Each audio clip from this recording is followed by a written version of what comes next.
आप सभी का स्वागत है ईआईएस एजुकेशन में। यूपी स्कॉलरशिप फॉर्म अप्लाई करने से पहले आपको ये वीडियो ज़रूर देखना है। इसके साथ ही अगर आपने फॉर्म को अप्लाई कर दिया तो भी आप इस वीडियो को देखिए, क्योंकि आपको पता है कि केवल फॉर्म अप्लाई कर देने से आपके स्कॉलरशिप नहीं आ जाएंगे। पिछले साल का जो स्कॉलरशिप जिस तरीके से दिया गया, जहाँ पे सरकार का बजट खत्म हो गया तो कई सारे स्टूडेंट को स्कॉलरशिप भेजा गया, लेकिन उनका ट्रांजैक्शन फेल्ड हो गया, तो कई बार आपके जो फॉर्म है वो कई सारे छात्र छात्राओं के फॉर्म को रिजेक्ट भी किया गया। तो इस बार आपके फॉर्म को रिजेक्ट ना किया जाए, चाहे आपने फॉर्म को अप्लाई किया हो ना किया हो। किन किन बातों का आपको ख्याल रखना है ताकि आपकी स्कॉलरशिप आपको मिल जाए। अगर आपको पिछले साल स्कॉलरशिप नहीं मिला है तो इस बार ऐसी गलती करके आपको फॉर्म को अप्लाई नहीं करना है कि इस बार भी आपको स्कॉलरशिप ना मिले। और जिनका फर्स्ट टाइम है तो वो भी किस तरीके से फॉर्म को अप्लाई करें ताकि आपकी स्कॉलरशिप आ जाए, क्योंकि एक स्टूडेंट के लिए स्कॉलरशिप काफ़ी ज़्यादा मायने रखता है, क्योंकि इसकी वजह से जो भी उनके नेक्स्ट ईयर होते हैं वो उसी के अकॉर्डिंग अपनी फ़ीस को जमा करते हैं। साथ में आपको ट्यूशन फीस भी मिलता है। तो इस तरीके से आपको स्कॉलरशिप ज़रूर मिलना चाहिए। और आपको पता है कि जब स्कॉलरशिप नहीं मिलता है तो कई सारे न्यूज़पेपर में अलग अलग जगह पे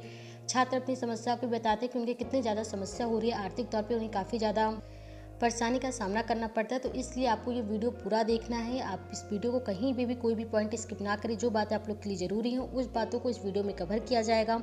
तो उम्मीद करते हैं कि आपको वीडियो पसंद आएगा। इसके साथ ही अगर आपके कोई सवाल रह जाए तो अपने सवाल को कमेंट कीजिए। चैनल पर पहली बार आए तो चैनल को सब्सक्राइब करना बिल्कुल भी ना भूलें। साथ ही कोई सवाल आपको डायरेक्ट हमसे पूछना हो तो आप डायरेक्ट जाके टेलीग्राम को ज्वाइन कीजिए, वहाँ पे डायरेक्ट आप हमको डीएम कर सकते हैं। तो यहाँ पे अब एक एक करके सारी बात करते हैं। सबसे पहले अगर आपकी स्कॉलरशिप की डेट को लेकर बात किया जाए तो आपको पता है कि 8 अगस्त से जो फॉर्म है वो अप्लाई करवाया जा रहा है। लास्ट डेट 7 नवंबर तक दिया गया है। हॉट कॉपी आप 10 नवंबर तक जमा कर सकते हैं। इसके साथ ही करेक्शन की जो डेट है वो 20 दिसंबर के आसपास जारी कर दिया जाएगा। ये तो बातें रही आपकी डेट को लेकर। बाकी जिनका भी फ्रेशर हो, रिन्यूअल होगा, तो आप सभी लोग अपने फॉर्म को अप्लाई कीजिए, लेकिन उससे पहले इस वीडियो को देख लीजिए। और जिन्होंने फॉर्म को अप्लाई कर दिया वो भी इस वीडियो को देख लें कि जो इससे पहले का 2021 और 22 का अगर आप स्टेटस देखिए, जब आपकी स्कॉलरशिप का स्टेटस शो होने लगता है, करंट स्टेटस में आपको कई सारी समस्या देखने को मिलता है। जिस तरीके से बजट खत्म हो गया, या फिर आपके बैंक खाते में पैसे भेजे गए लेकिन आपके बैंक खाते में पैसा नहीं आया, या फिर फॉर्म ही रिजेक्ट कर दिया गया। तो आखिर इनके पीछे क्या क्या वजह होती हैं, क्यों आपकी फॉर्म रिजेक्ट होते हैं, क्यों आपका ट्रांजैक्शन फेल्ड होता है, क्यों आखिर आपके पैसे नहीं आते फॉर्म अप्लाई करने के बाद, सब कुछ सही होने के बाद भी। तो इन सभी को लेकर सारी बातें करेंगे। तो यहाँ पे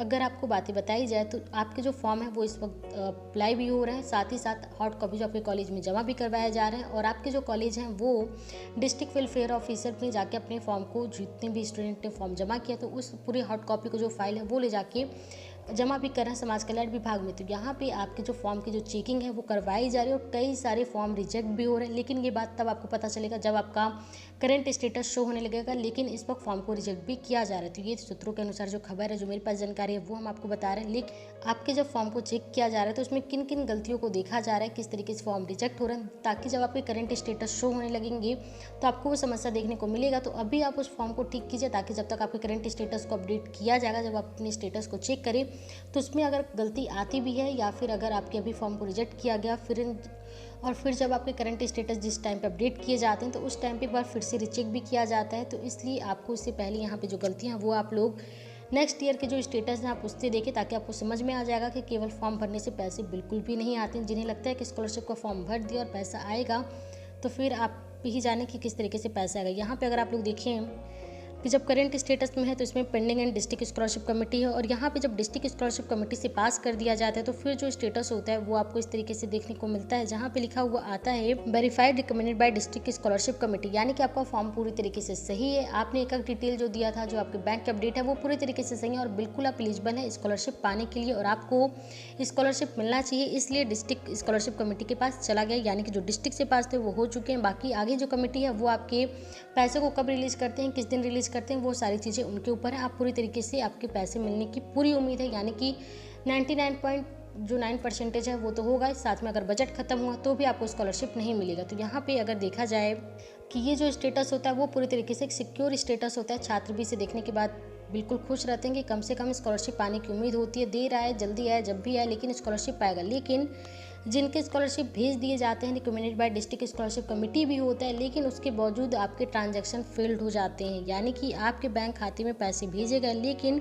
फिर भी आपके बैंक खाते में पैसा नहीं आया। और इसकी वजह क्या होता है ये जानना आप लोग को काफ़ी ज़्यादा ज़रूरी है। तो यहाँ पे देखिए, ये समस्या 2021-22 के जो करंट स्टेटस शो हुआ था, और लगभग बहुत सारे छात्र छात्राओं की यही जो ट्रांजैक्शन फेल्ड होने की वजह से छात्र छात्राओं को पैसे नहीं मिले हैं और ये काफ़ी ज़्यादा समस्या हुआ था। और ये समस्या हुआ था, आपको पता है कि कई सारे जो बैंक थे वो मर्ज होने की वजह से जो एफएससी कोड था वो चेंज हुआ। बाकी आपने स्कॉलरशिप में जो इसके पुराना वाला जो बैंक ऑफ एससी कोड था वो दिया, उसके बाद से आपको अपना बैंक अपडेट करना था, तो अभी वो सारी चीज़ें हो चुकी हैं। लेकिन अगर इस बार यानी कि 2022-23 में अगर बात किया जाए तो आपको सबसे पहले तो अपने आधार कार्ड को बिल्कुल बैंक के साथ लिंक करके रखना है, यानी कि आपका जो बैंक अकाउंट है वो आधार के साथ लिंक होना ही चाहिए। क्योंकि कई बार होता है कि आपके पैसे उस बैंक खाते में भेज दिए जाते हैं जो बैंक का नंबर आपने अपने फॉर्म में नहीं दिया है, लेकिन आधार से लिंक बैंक खाते में पैसा भेजा जाता है। जैसे कि यहाँ पे आप इस देख भी रहे हैं, स्टेटस है कि इनका जो 2250 रुपये था वो भेजा गया था और आधार बेस अकाउंट में भेजा गया था, यानी कि जो अकाउंट इनका आधार से लिंक था उस बैंक खाते में पैसा भेज दिया गया। साथ ही साथ यहाँ पे ट्रांजैक्शन भी फेल्ड हो गई, यानी कि पैसा तो आया लेकिन पैसा मिला नहीं। और इसकी वजह क्या थी, आपका जो beneficiary credit base an account but UID is invalid, यानी कि आपका जो आधार था वो इनवैलिड यहाँ पे शो कर रहा था। तो सबसे पहले तो अगर आपको स्कॉलरशिप चाहिए तो अब जो हम बोलने जा रहे हैं बिल्कुल ये काम आपको बिल्कुल करके ही रखना है। ध्यान से बात सुनिएगा, कहीं भी स्किप मत कीजिएगा। सबसे पहले तो आपका बैंक का अकाउंट आधार से लिंक होना चाहिए। अगर आपका बैंक आधार से लिंक है तो फिर आपको आपका जो अकाउंट होता है उसका केवाईसी करवा के रखना है, यानी कि जो फॉर्म में आपने अकाउंट नंबर दिया है, अगर आपके पास एक से ज़्यादा बैंक खाते नंबर है तो आप उन सभी को अपडेट करवा लीजिए, या फिर अगर एक ही बैंक अकाउंट है तो उसको जाके सबसे पहले आधार से लिंक करवाइए। अगर आधार से लिंक है तो उसको अपडेट करवा लीजिए। इसके साथ ही काफ़ी ज़्यादा ज़रूरी ये बात है कि आपके आधार कार्ड में जो मोबाइल नंबर दिया गया है वही नंबर आपके बैंक अकाउंट में भी होना चाहिए, और जो नंबर आपने बैंक अकाउंट नंबर में दिया है वही नंबर आपके आधार कार्ड के नंबर में होना चाहिए, यानी कि आपके आधार के मोबाइल नंबर और आपके बैंक का मोबाइल नंबर बिल्कुल दोनों सेम होना चाहिए, दोनों में कोई भी अंतर नहीं होना चाहिए। इस बात का बिल्कुल ध्यान रखें, क्योंकि इस वजह से भी आपके स्कॉलरशिप नहीं आते और छात्रों को बिल्कुल भी पता नहीं होता। उनके बैंक अकाउंट का नंबर कुछ और होता है मोबाइल नंबर, और उनके आधार का मोबाइल नंबर कुछ और होता है। तो अगर आपका दोनों ही नंबर डिफरेंस है तो दोनों को सेम कीजिए, चाहे जाके आप आधार में मोबाइल नंबर अपडेट करवाएं या फिर जाके बैंक अकाउंट का नंबर मोबाइल नंबर अपडेट करवाएं। तो जो भी करना है कीजिए, लेकिन दोनों का नंबर बिल्कुल सेम होना चाहिए।